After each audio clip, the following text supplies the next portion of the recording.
do you understand that what you think about and what you speak about and what you feel becomes your point of attraction, so that law of attraction is giving you what you are offering vibrationally? Beginning to get the sense of it as you play with parking lots and lovers and different things. So as you understand that law of attraction is responding to your vibrational offering, do you now get a glimpse of understanding that law of attraction is responding to this larger part of you too? Did you hear us? Or here's a better way of putting it. Do you sort of kind of accept, or being gentle, that you are really this larger energy, this eternal being?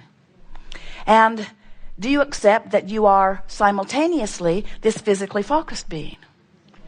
And do you accept that law of attraction is responding to all aspects of the vibrational beingness that is you? And does it make sense to you, since this is the eternal you that has been around longer than dirt, been around longer than this physical experience, been around longer than you have any way of conceiving in terms of time, this you and this you, which one do you think law of attraction is responding to in the strongest way? Which of those vibrational responses do you think is the strongest? We may be hinting. So as you acknowledge that this part of you has for a very long time isn't even the right expression, is so timeless and so eternal. Law of attraction has been responding to this eternal essence of that which you are for such a long time. Can you feel the pulling power of law of attraction responding to that part of you that is standing in your vibrational escrow, and law of attraction is responding to it? Can you feel it? And if you can feel it, can you feel the pulling power of that? What we're wanting to demonstrate to you is that because you've been around for a very long time, and because you've lived so many lives, and because law of attraction is responding so profoundly and powerfully to the vibrational essence of that which you are, there is this enormous, fast-moving river or current that is flowing toward that which you really are, and everything that you've ever asked for in this physical experience and beyond. A powerful current is flowing. And when you let yourself go with that current, you feel exhilaration and passion. You feel joy and appreciation and love. And when you don't let yourself go, you don't feel so good. When you hold to a thought that is contrary of the thought that is really you, in other words, who you really are as a lover, and when you're mad at someone, you're not going with who you are, and you feel the anger or hatred, which is your indication that you're not letting yourself be who you really are. You're not letting yourself be who life has caused you to become. And the thing that is most interesting about this is that because of the life that you're living, and because of the contrast that you're evaluating, you are the one who is giving the speed to your stream. You're also the one who's either going with it or not going with it. And so you are in total control, not only of how you feel, not only of whether you go with the stream toward everything that you want or not, but you have total control over everything that manifests or doesn't, and how fast it manifests or how slow it manifests in your experience. You're in total control of everything, but most of you don't even know it. Most of you don't realize that there is this powerful stream. Most of you don't realize the importance of the contrast that you are living. That's why when we say, do you enjoy the contrast of your time and place? You say, yes. But when you get this whole picture, when you understand that you came forth expressly to live the contrast, and you knew that the contrast would put things in your vibrational escrow, and doing so would cause an expansion of that which you are, and you knew that law of attraction would respond powerfully to that part of you, and you knew that the source would call you toward it, and you knew from your non-physical perspective that when you go or even turn in the direction of it, you will feel ease and joy, and you knew that when you paddled upstream, it would not feel so good. You knew that before you came forth, and we promised you that we would remind you once you got here. So here you are asking for that reminder, and here we are giving it to you. So many of our physical friends, we see you. You take your boat down to the stream, and invariably you turn that boat upstream and begin paddling very hard. And we say, why not turn and go with the flow? And you say, most of you, oh, that just seems lazy. The people who are really making it happen are all paddling very hard upstream. There's no gain without pain. Only those who persevere are virtuous and valiant, and those are the ones that get the monuments in their name after they croak. We like to be disrespectful of death since there isn't any. Then we listen, always enjoying your warped perspective. And then we cannot help ourselves when we say to you that nothing that you want is upstream. And the reason that we are so emphatic about that is because we know this cycle of life. We know who you are before you come into this body and who you remain even though you're in this body. We know the vibrational relationship between who you are and who you in this body, in this life has caused you to become.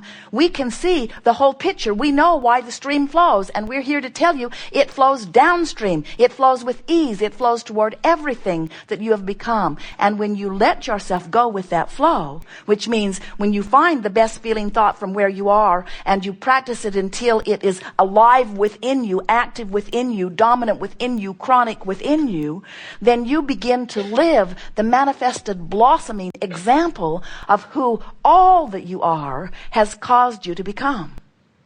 In a sense, you're like a two-headed monster, and we just want both heads to get going in the same direction. And when you pull against who you really are, you feel awful. And you blame it on all kinds of other things. You blame it on the economy. You blame it on your mate. You blame it on the people you work with. You blame it on your government. You blame the negative things that are happening in your life on so many things. But there is only one thing that is responsible for the negativity that you feel, and that is you're not going with you. It doesn't have anything to do with what anybody else is doing. Oh, of course, you can be observing other things, and in observing them, you're beating the drum of something that your inner being isn't beating the drum of.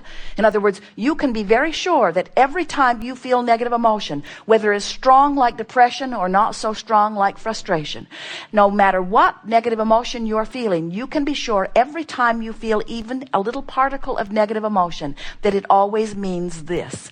It means you are looking at something and beating the drum of it, and therefore activating a vibration in you that is far different from the drum the source within you is beating. The drum the source within you beats is love of you and others. And when you are not loving you or others, you are setting up resistance. The drum that beats within you is one of utter worthiness. And when you beat the drum of not enoughness, you are setting up resistance within your being. The drum that beats within you is absolute knowledge of your value, an absolute expectation of this expansion that is inevitable. When you are feeling not enough, or when you are feeling doubt about your ability to do something, you've set up a vibration of resistance. The drum that beats within the source that is really you, the drum that sees through the eyes of source, in other words, that perspective of the eyes of source, knows your absolute wellness. And when you are beating the drum of sickness or gimpiness or limpiness or not enoughness or sniffliness, when you are beating the drum of poor me-ness, you cause a separation of vibration between who you really are and who you are allowing yourself to be. We see our greatest value to you in helping you to turn downstream, which is where all of the stuff that you want is. We have the wonderful advantage of being able to see clearly what you've put in your vibrational escrow. And so, from our point of view, the things that you want, it's not a question of if you can have them. Of course you can. It's only a question of when you will allow them in. And that has to do with how quickly you get a handle on these vibrational indicators and then do something about shifting them.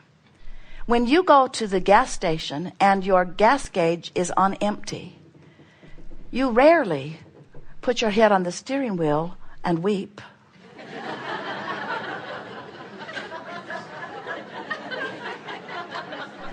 I'm done. I've come to the end. Because that indicator is an indicator. It isn't a proclamation. It doesn't say on the gas gauge, empty, defeated, stupid, and life is over. It says, tank's empty, and you know what to do about it. And so the indicator is a benefit to you. You don't ever, or rarely, we've only seen it twice, put a happy face sticker over your gas gauge because it's depressing to see it on empty. Oh, that's so much better. Now I don't have to worry about that anymore. Because you want to know if your tank is empty.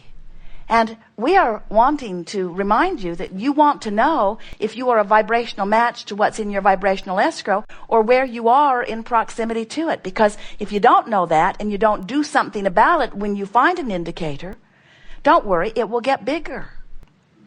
In other words, when you feel negative emotion, it always means that right now, the thought you're thinking is not a vibrational match to what's in your vibrational escrow. So all your hopes and dreams, the things you've been asking for, cannot come into your experience in what you would call reality as long as you chronically feel like that. That's your indicator.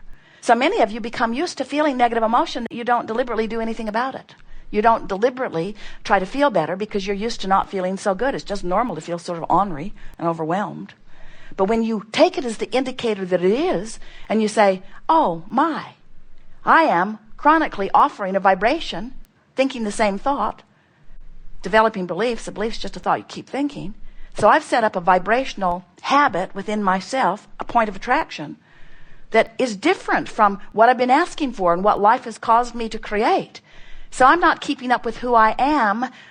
It would be good for me to reach for some thoughts that feel better than these thoughts that I've been thinking and practice them until they feel more like the normal, natural thought, until that becomes a chronic thought, till that becomes a belief, until that becomes my dominant point of attraction. And now there's no resistance within me. And now the universe is delivering to me in fabulous ways the things that I've been asking for.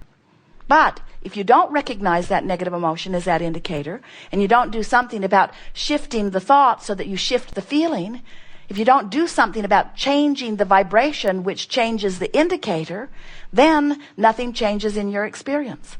In other words, a lot of people are running around having the same experiences year after year after year, different faces, different places, but nothing in their life really changes because they're not changing their basic feeling about life.